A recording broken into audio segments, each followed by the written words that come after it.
لە ساڕۆژی گیان لەدەستدانی ژینە ئەمینیدا ئەمریکا، بەریتانیا، کەنەدا و یەکێتی ئەوروپا سزای تازەیان بەسەر ئێراندا سەپاند و دەڵێن سزاکەیان بۆی ئەو توندوتی ژیانەیە کە حکوومەتی ئێران بۆ سەرکوتکردنی خۆپیشاندەران لە دوای مەرجی ژینە ئەمینی بە شێوەیەکی بەربڵاو گرتوێتەوە.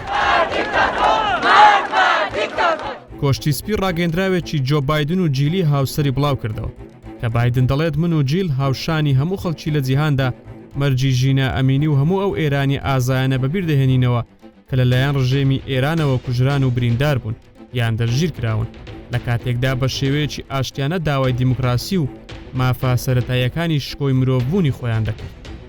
بایدن دەڵێت بۆی ئەو ڕووداوانەوە سزایان بەسەر 7 کەسی ئێراندا سەپاندووە و ئێستاش سزای تازە بەسەر خراپترین ئەو کەسانەدا دەسەپێنین کە پێشێلی مافەکانی مرۆڤیان کردووە.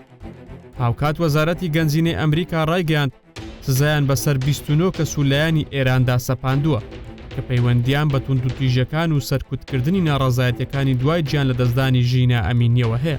لە نێو سزا تازەکانی ئەمریکادا 18 ئەندامی دیاری سوپای پازداران و هێزەکانی جێبەجێکردنی یاسا لە وڵاتەکەدا هەن.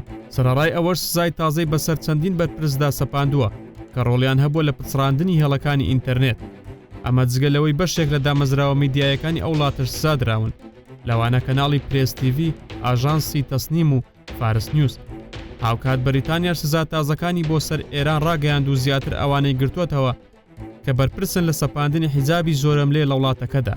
لەوانەش وەزیری کولتور و ڕێنمایی ئیسلامی ئێران، جێگرەکەی، پارێزگاری تاران و گوتەبێژی پۆلیسی ئێران.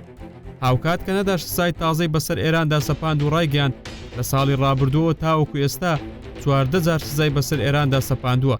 سزا تازەکانی کەنەدا 6 بەرپرسی گرتووەتەوە کە سوپای پازداران و دادگای باڵای شۆڕش و کللتوری تێدایە. یەکێتی ئەوروپاش ئەو سزانەی پێشتر بەسەر ئێراندا سەپاندبووی و بڕیار بوو مانجی داهاتوو لەسەر وڵاتەکە هەڵی بگرێت لە یادی ژینە ئەمینیدا جارێکی دیکە تازەی کردەوە.